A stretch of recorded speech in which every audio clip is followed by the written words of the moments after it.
وعد الله الذين آمنوا منكم وعملوا الصالحات ليستخلفنهم في الأرض كما استخلف الذين من قبلهم وليمكنن لهم دينهم الذي ارتضى لهم وليبدلنهم من بعد خوفهم أمنا يعبدونني لا يشركون بي شيئا ومن كفر بعد ذلك فأولئك هم الفاسقون আল্লাহ রাব্বুল আলামিনের ওয়াদা নেককার ঈমানদার যারা তাদের সাথে আল্লাহ রাব্বুল আলামিনের তিনটি ওয়াদা তিনটা। এক নাম্বার লায়াস্তাখলিফান্নাহুম ফিল আরদ, এই জমিনের শাসন ক্ষমতা আমি আল্লাহ ঈমানদারদেরকে দান করব। দুই নাম্বার ওয়াদা ইসলাম ধর্মকে আমি আল্লাহ প্রতিষ্ঠিত করে দেব। তিন নাম্বার ওয়াদা আমি আল্লাহ দুনিয়ার সব কাফির বেঈমানের জুলুম নির্যাতনের হাত থেকে মুসলমানদেরকে নিরাপত্তা দান করব। কে দিবেন? কে দিবেন? হে মুসলমান, এই কথা আমাদের বিশ্বাস রয়েছে, নিরাপত্তা দেওয়ার আসল মালিক একমাত্র আল্লাহ। যদি নিরাপত্তা দেন এই নিরাপত্তা কেউ ভাঙতে পারে না। আল্লাহ যদি নিরাপত্তা না দেন দুনিয়ার সবাই মিলেও তাকে নিরাপদে রাখতে পারে না। হ্যাঁ, আল্লাহ যদি নিরাপত্তা দেন তার নিরাপত্তা কেউ নষ্ট করতে পারে না। আল্লাহ যদি নিরাপত্তা না দেন দুনিয়ার সবাই মিলেও চেষ্টা করেও পারে না। এমনকি আপনজন দিয়েও সম্পূর্ণরূপে ডিফেন্স তৈরি করা সত্ত্বেও আমার আল্লাহ যখন ধরে ফেলেন তখন আর 45 মিনিটের বেশি সময় ভরা যায় না।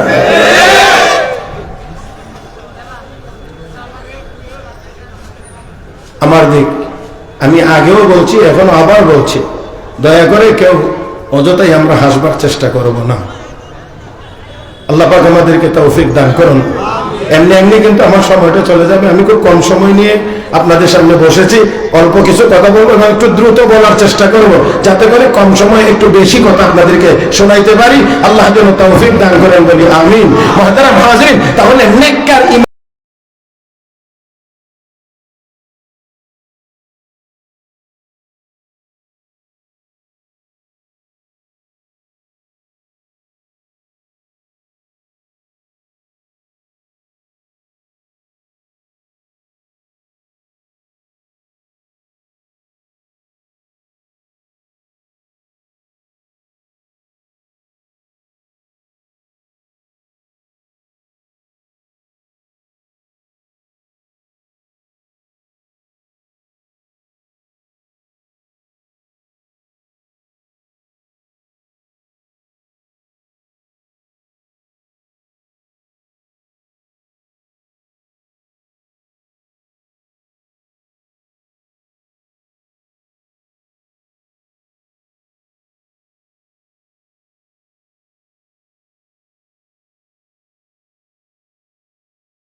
ইমানদারদের সাথে আল্লাহর ওয়াদা হলো, এক নাম্বার পৃথিবীর শাসন ক্ষমতা আল্লাহ ইমানদারদেরকে দান করবেন। মুহতারাম হাজিরিন, অতএব এই পৃথিবীতে যদি খেলাফত কায়েম করতে হয়, ইসলামী হুকুমত কায়েম করতে হয়, যদি আমরা চাই এই পৃথিবীতে কোরআন সুন্নাহর আইন অনুযায়ী পৃথিবী চলবে, তাহলে অবশ্যই আগে আমাদেরকে ব্যক্তিগতভাবে নেককার হইতে হবে।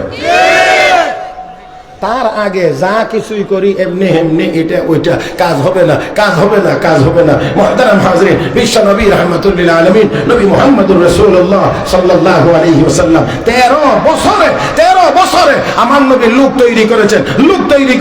13 বছরে গিয়ে আমার নবী লোক তৈরি করেছেন। তারপরে নবী যখন হিজরত করে মদিনায় গেলেন, রব্বে কারীম আল্লাহ রাব্বুল আলামিন তার প্রিয় হাবিবকে মদিনার রাষ্ট্রপ্রধান বানিয়ে দিয়েছেন। 13 বছর পর্যন্ত আমার নবী জুলুম নির্যাতন সহ্য করে শুধু ব্যক্তি গঠন করেছেন, ইমানদার বানাইছেন, নেককার বানাইছেন, তাদেরকে ঈমান আর নেক আমলের উপরে প্রতিষ্ঠিত করেছেন। যার কারণে মদিনায় যাওয়ার পরে যখন 313 জন নিরস্ত্র মুসলমান ময়দানে গিয়েছে, যুদ্ধের কথা ছিল না, পরিবেশ সামনে চলে এসেছে, রাহমাতুল লিল আলামিন বললেন এখন কি করা যাবে, কি করতে পারি আমরা? সাহাবায়ে কেরাম তখন নিরস্ত্র, হাতে অস্ত্র নাই, তাদের হাতে কোনো অস্ত্র ছিল না, জায়গাও সুবিধা মতো ছিল না, সংখ্যাও বেশি ছিল না, কিন্তু তারপরেও নবীর সামনে সাহাবীরা বলছেন, ইয়া রাসূলুল্লাহ, আমরা আপনার ডাইনে থেকে লড়াই করব, বামে থেকে লড়াই করব, সামনে থেকে লড়াই করব, পিছন থেকে লড়াই করব, আপনি বললে পাহাড়ের উপর থেকে সমুদ্রে ঝাঁপ দেব, তারপরেও আপনাকে ছেড়ে আমরা কোথাও চলে যাব না। ও মুসলমান, আমরাও যদি সেই ঈমান আর নেক আমল তৈরি করতে পারি, দুনিয়ার কোনো পরাশক্তি মহাশক্তি মুসলমানের সামনে দাঁড়াইতে পারে না। আরে মুসলমান, আমরা তো এতটুকুই বুঝি না যে আমাদের জবানের পাওয়ার কত, আমরা বুঝি না আমাদের নেক আমলের পাওয়ার কত, আমরা বুঝি না আমাদের ঈমানের পাওয়ার কত। হযরত সাদ ইবনে আবি ওয়াক্কাস জঙ্গলের ভিতরে ঘোষণা করেছেন, ওই জঙ্গলের বসবাসকারী প্রাণীরা চলে যাও, আমরা এখানে রাত্রি যাপন করব। চলে গেছে। হযরত ওমর চিঠি লিখেছে নদীর নামে, এই নদী, চিঠি পাওয়ার পরে যেন তোর মধ্যে পানি আসে, পানি এসেছে, লাঠি দিয়ে গোতা দিয়েছে, ভূমিকম্প বন্ধ হয়ে গিয়েছে। শাহজালাল মুজাররদ ইয়ামানি নামাজের মুসাল্লা পানির উপরে বিছাইছে, তুই স্টিমারের কাজ হয়েছে, আল্লাহু আকবার বলেছে, তো বিল্ডিং ভাঙার মতো বোমার কাজ করেছে। এখনো আমরা বলতে পারি, আমরা যদি নেককার হতে পারি আর 200 কোটি মুসলমান একবার যদি আল্লাহু আকবার বলতে পারি, পৃথিবীর আমেরিকা, ইউরোপ সহ, ইন্ডিয়া সহ আমাদের আল্লাহু আকবারের মোকাবেলা করার ক্ষমতা তারা রাখে না।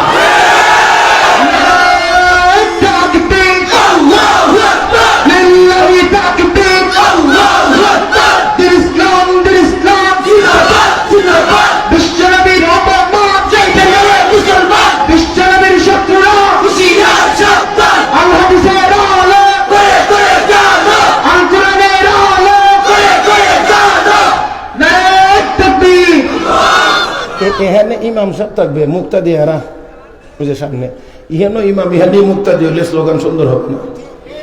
এখানে একজন বলবে, এখান থেকে জবাব দেবে। সিস্টেম বুঝছেন? আপনারা কি আল্লাহু আকবার বলতে কারো কোনো আপত্তি আছে না? কার কার আপত্তি আছে আগে দেখি, হাত তোলেন। নাই? তাহলে কে কে বলতে পারবেন এবার একটু হাত তোলেন দেখি। এক হাত বাম হাত রাখেন, নামান, ডাইন হাত রাখেন, বাম হাত নামান, ডাইন হাত রাখেন। এবার একটু মুট করেন তো সবাই মিলে, আমার সাথে একটু কথা বলেন। জমিন কার? আসমান কার? চন্দ্র সূর্য কার? আমরা কার? সবকিছু কার?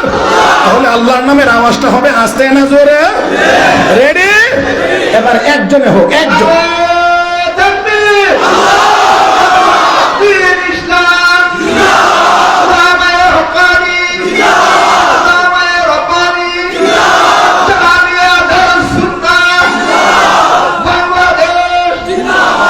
মাশাআল্লাহ, এবারে গিয়া হইছে। হ্যাঁ, দেখছেন নি মুরব্বী হইলেও তেজ আছে, আর এখান কথা কইলে তেমনি। হ্যাঁ, মেড ইন বিমারিয়া।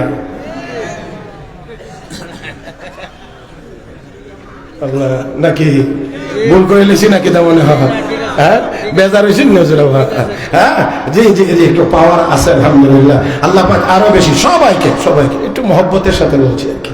মুহতারাম হাজিরিন, সবার মধ্যে ইমানি পাওয়ার আছে, অবশ্যই অবশ্যই অবশ্যই। হ্যাঁ মুহতারাম হাজিরিন, এই জন্য বলছি আমাদের এখন কাজ হলো আমরা যেন নেককার হয়ে যাই। একটাই কাজ, সব সমস্যার সমাধান, গুনাহ ছেড়ে দেওয়া, নেককার হয়ে যাওয়া। রাসূলের সাহাবীরা বললেন আমরা ডাইন বাম সামনে পিছনে সব দিক থেকে যুদ্ধ করব। রাহমাতুল লিল আলামিন এবার নামাজে দাঁড়িয়ে গেলেন, আল্লাহর দরবারে কাঁদতে শুরু করলেন। সাহায্য আসবে কোথায় থেকে? ওই সাহায্য আসবে কোথায় থেকে? ইয়া আইয়ুহাল্লাযীনা আমানু ইসতাঈনু বিস-সাবরি ওয়াস-সালাহ ইন্নাল্লাহা মা'আস-সাবিরিন। হে ঈমানদারেরা, সাহায্য চাও কার কাছে? কার কাছে? এই জবান খুলে মহব্বতে বলেন, কার কাছে? একসাথে কোন আল্লাহ, আরো জোরে কোন আল্লাহ। বেমজা না মজা, বেমজা না মজা। ও মুসলমান, তো আল্লাহর নাম কেন বলবেন না? এই নজুলের রহমতের সময় মালিকরে ডাক দিবেন মহব্বতের সাথে, কলবের ভিতর থেকে আবার একটা ডাক দেন, আল্লাহ।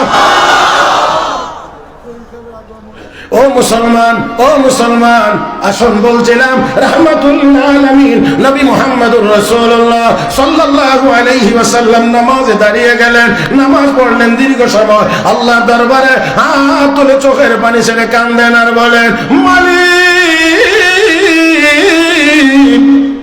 তুমি যদি চাও এই জমিনে তোমার ইবাদত করার কোনো লোক না থাকো, তাহলে আমার এই ক্ষুদ্র কাফেলাটাকে ধ্বংস করে দাও। তুমি যদি চাও এই জমিনে তোমার ইবাদত করার লোক থাকো, তাহলে তুমি আমার এই কাফেলাটাকে সাহায্য করো। হে মুসলমান, নিরস্ত্র মুসলমান, 313 জন নিরস্ত্র মুসলমান, আমার আল্লাহ হাবিব টেনশনের কোনো কারণ নাই, চিন্তার কোনো কারণ নাই। আপনার এই 313 জন নিরস্ত্র হতে পারে, তবে তারা ঈমান আর আমলে বড় বলিয়ান। এই জন্য তাদের সাহায্যের জন্য আসমানে আমি আল্লাহ 5000 ফেরেশতা প্রস্তুত করে রেখে দিয়েছি। কয় হাজার? 5000, 1000, 3000, 5000। আমার আল্লাহর সাহায্যের জন্য এত ফেরেশতা তো লাগে না, এক জিবরাইল হইলেই তো যথেষ্ট হয়। কিন্তু তারপরেও এত ফেরেশতার কথা আল্লাহ কেন বললেন? ওয়া জাআলাহুল্লাহু ইল্লা বুশরা লাকুম ওয়া লিতাতমাইন্না বিহি কুলুবুকুম ওয়া মান নাসরু ইল্লা মিন ইনদিল্লাহিল আজিজিল হাকীম। সাহায্য করেন কে? সাহায্য করেন কে? তবে সংখ্যা বাড়াইলেন কেন? সংখ্যাটা বড় হইলে মানব মন একটু প্রশান্তি লাভ করে, সাহস বেশি থাকে। আমার দলটা বড়, কয় না, আমার দলটা বড়, এই সাহসটা থাকে। রব্বে কারীমকে সংখ্যা বড় করে তোমাদের কলবটাকে ইতমিনান করে দিলাম। আর না হয় ওমান নাসরু ইল্লা মিন ইনদিল্লাহিল আজিজিল হাকীম, আমি মহাপরাক্রমশালী আল্লাহই তো সাহায্য করি। আমার সাহায্যের জন্য কোনো বাহিনীও লাগে না, কোনো গোলাবারুদও লাগে না। আল্লাহ সাহায্য করলে কিচ্ছু লাগে না, কোনো কিছুর প্রয়োজন হয় না। ইব্রাহিম আলাইহিস সালামকে আগুনে নিক্ষেপ করা হয়েছিল, আমার আল্লাহকে পানি দিয়ে আগুন নিভিয়ে দিয়েছিলেন। কথা কয় না? ইব্রাহিম আলাইহিস সালাম আগুনে নিক্ষেপ করা হয়েছে, আল্লাহ কি পানি দিয়ে আগুন নিভাইছিলেন না বাতাস দিয়ে নিভাইছিলেন? আল্লাহ শুধু বলে দিয়েছেন, ইয়া নারু কুনি বারদা। হে ইব্রাহিম, এ আগুন, তোর কাছে একজন মেহমান আইতেছে, আরামদায়ক হয়ে যা। কে আসতেছে? মেহমান আসতেছে, আরামদায়ক হয়ে যা। আগুনের ভিতরে আল্লাহ রাব্বুল আলামিন ওনার জন্য আরামের ব্যবস্থা করলেন। ইব্রাহিম আলাইহিস সালাম বলতেন, দুনিয়ার জীবনে সবচেয়ে আরামের সময় ছিল নমরুদের আগুনের ভিতরে। নমরুদের আগুনের ভিতরেই আমি সবচেয়ে বেশি আরামে ছিলাম। যাই হোক বন্ধুগণ, আসুন আমি শুধুমাত্র কয়েকটি বাছাই করা কথা আপনাদের খেদমতে বলার চেষ্টা করছি।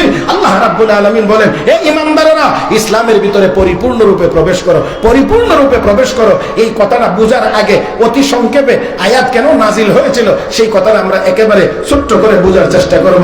মুহতারাম হাজিরিন, নবীর সাহাবী হযরত আব্দুল্লাহ বিন সালাম রাদিয়াল্লাহু তাআলা আনহু, যিনি ইহুদি ছিলেন, পরবর্তীতে কালেমা পড়ে মুসলমান হয়েছিলেন। ইহুদি ছিলেন, সাধারণ ইহুদি না, ইহুদিদের মধ্যে তাওরাত কিতাবের বড় আলেম তিনি ছিলেন।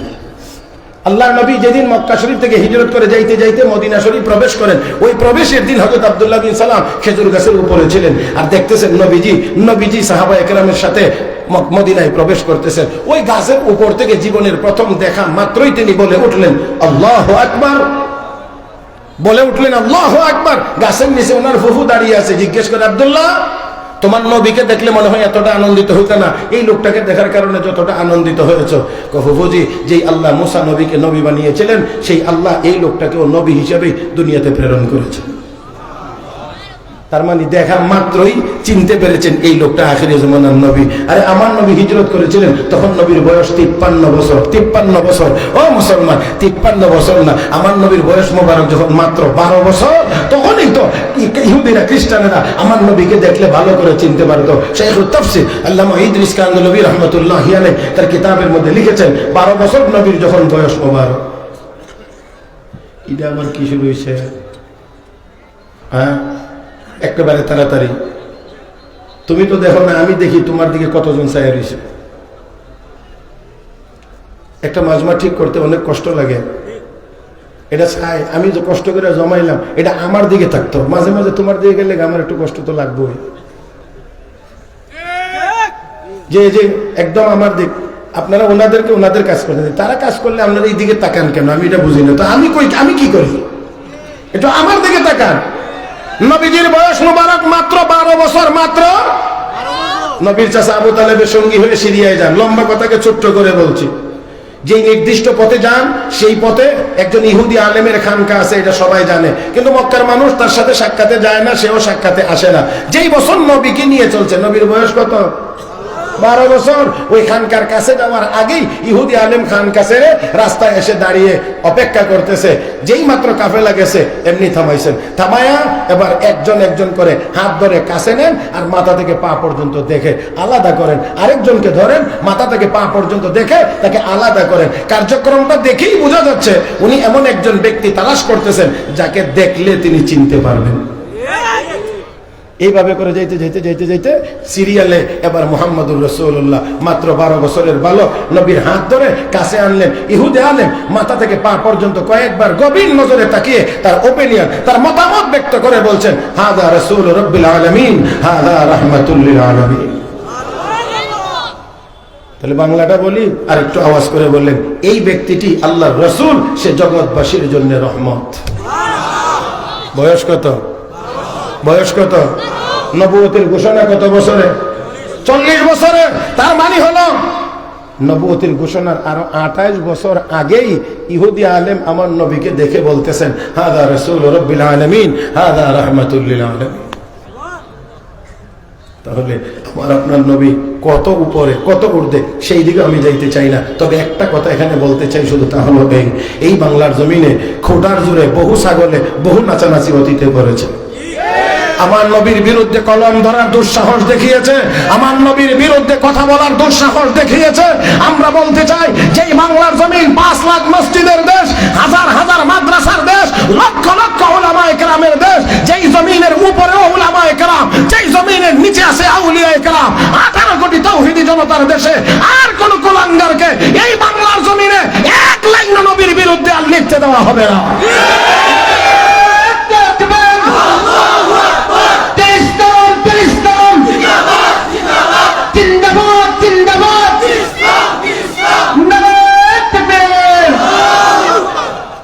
সতর্ক থাকতে হবে, সাবধান থাকতে হবে। হে মুসলমান, আমাদেরকে অবশ্যই অবশ্যই নবীর ইজ্জতের পাহারাদার হইতে হবে। রাহমাতুল লিল আলামিন নবী মুহাম্মদুর রাসূলুল্লাহ সাল্লাল্লাহু আলাইহি ওয়াসাল্লামকে দেখেই বলতেছে, এই লোকটা আল্লাহর রাসূল, সে জগৎবাসীর জন্য রহমত। মক্কার লোকেরা চিনলেন কেমনে? ও মক্কার মানুষ শোনো, আমি আমার খানকায় মুরাকাবায় ছিলাম, আল্লাহর ধ্যানে আমি মগ্ন ছিলাম। এই মুরাকাবার ভিতরে আমি দেখতে পেয়েছি তোমাদের এই বাণিজ্যিক কাফেলা এইদিকে আসতে আসো এক কদম দু কদম করে। আমি তাও দেখতে পাইলাম এই কাফেলার ভিতরে এমন একজন মানুষ আছেন, যেই মানুষটি রাস্তা দিয়ে হাঁটতে যাইয়া যখনই কোনো গাছের নিকট দিয়ে অতিক্রম করেন, আমি তখনই তাকিয়ে দেখতে পাই গাছগুলো মাথা নত করে ওই ব্যক্তিটিকে সম্মান জানাইতে আসে। আমাদের তাওরাতের ভিতরে আছে গাছপালা কোন নবী রাসূল ছাড়া কারো সামনে মাথা নত করে। গাছপালা কোন নবী রাসূল ছাড়া কারো সামনে মাথা নত করে না। এই কাফেলার ভিতরে একজনকে যেহেতু সম্মান করতেছে, অবশ্যই এই কাফেলার ভিতরে একজন নবী আছেন। আর এখন তো আখিরি জামানার নবী আসার সময়, তাই বুঝতে পারলাম এই কাফেলার ভিতরে আখিরি জামানার নবী আছেন। আখিরি জামানার নবী সর্বশ্রেষ্ঠ নবী। আস্তে আর একটু জোরে। এ মুসলমান, আমার আপনার নবী সর্বশ্রেষ্ঠ নবী, কোনো সন্দেহ নাই নাই নাই। আমার আপনার নবী সর্বশ্রেষ্ঠ নবী। মুসলমান খেয়াল করেন, সারা পৃথিবীর সকল মানুষের মধ্যে ইমানদারগণ শ্রেষ্ঠ, ইমানদারদের মধ্যে হক্কানি উলামায়ে কেরাম শ্রেষ্ঠ, হক্কানি উলামায়ে কেরামের মধ্যে চার মাযহাবের ইমামগণ শ্রেষ্ঠ, চার মাযহাবের ইমামগণের চাইতে তাবিঈনগণ শ্রেষ্ঠ, তাবিঈনগণের চাইতে সাহাবায়ে কেরাম শ্রেষ্ঠ, সাহাবায়ে কেরামের মধ্যে ৩৫০০ শ্রেষ্ঠ, ৩৫০০-এর মধ্যে ১৪৫০ সাহাবায়ে কেরাম শ্রেষ্ঠ, ১৪৫০-এর মধ্যে ৩১৩ জন শ্রেষ্ঠ, ৩১৩ জনের মধ্যে ১০ জন শ্রেষ্ঠ, ১০ জনের মধ্যে ৪ জন শ্রেষ্ঠ, ৪ জনের মধ্যে ১ জন শ্রেষ্ঠ। সকল সাহাবায়ে কেরামের চাইতে সকল নবীগণ শ্রেষ্ঠ, সকল নবীগণের মধ্যে ৩১৩ জন যারা রাসূল ছিলেন তারা শ্রেষ্ঠ, ৩১৩ জনের মধ্যে উলুল আজমি মিনার রাসূল ৫ বা ৭ জন পয়গম্বর শ্রেষ্ঠ। ওই ৫ বা ৭-এর মধ্যে আমার আপনার নবী হলেন সকলের শ্রেষ্ঠ। ও মুসলমান, আমার আপনার নবী হলেন সর্বশ্রেষ্ঠ নবী, আখিরি জামানার নবী যিনি সর্বশ্রেষ্ঠ নবী। আমার এখানকার নিকট দিয়ে অতিক্রম করবে আর আমি বসে থাকবো, হতে পারে না। এই জন্য বাহিরে এসে দাঁড়াইলাম। ও পণ্ডিত, আপনি এবার বলেন, ও আলেম, আপনি এবার বলেন, ওই লোকটা যে এই লোক, এটা আপনি কেমন করে নির্ণয় করলেন? ওই লোকটাই যে এই বালকটি কেমন করে নির্ণয় করলেন? হে মক্কার মানুষ শোনো, আমাদের তাওরাতের ভিতরে আছে আখিরি জামানার নবীর সূরতের বিবরণ। মাথা থেকে পা পর্যন্ত কেমন হবে অঙ্গ প্রত্যঙ্গ সব বিবরণ তাওরাতের ভিতরে আছে। আমি তোমাদেরকে একজন একজন করে কাছে আনতেছিলাম আর মাথা থেকে পা পর্যন্ত দেখতেছিলাম আর ভিতরে ভিতরে তাওরাতের বিবরণের সাথে মিলাইতেছিলাম। ও মুসলমান, ইহুদি আলেম বলেন, এই বালকটির কাছে আসার পরে আমি দেখতে পাইলাম তাওরাতে আখিরি জামানার নবীর সূরতের যত বর্ণনা আছে সকল বর্ণনা এই বালকটির মধ্যেও আছে। তাই বুঝতে পারলাম এই বালকটি আখিরি জামানার নবী। ও মুসলমান, হযরত আব্দুল্লাহ বিন সালাম রাদিয়াল্লাহু তাআলা আনহু তিনিও বুঝতে পেরেছিলেন তিনি আখিরি জামানার নবী।